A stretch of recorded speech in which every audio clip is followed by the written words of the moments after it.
مفتی صاحب، کیا روزہ کی حالت میں انجیکشن اور ڈرپ لگوانے سے روزہ ٹوٹ جاتا ہے؟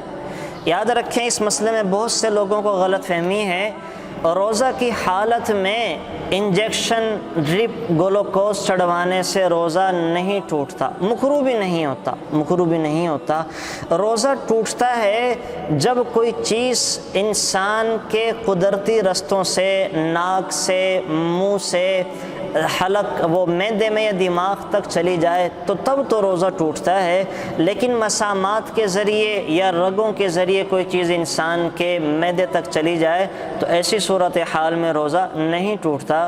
لہٰذا اگر کسی نے روزہ رکھا، کمزوری محسوس ہو رہی ہے تو وہ انجیکشن بھی لگوا سکتا ہے، ڈرپ بھی چڑھوا سکتا ہے، گلوکوز بھی لگوا سکتا ہے۔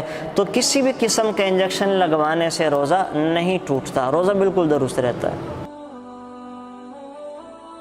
Thanks for watching. Please subscribe, like, share Mufti Sufyan.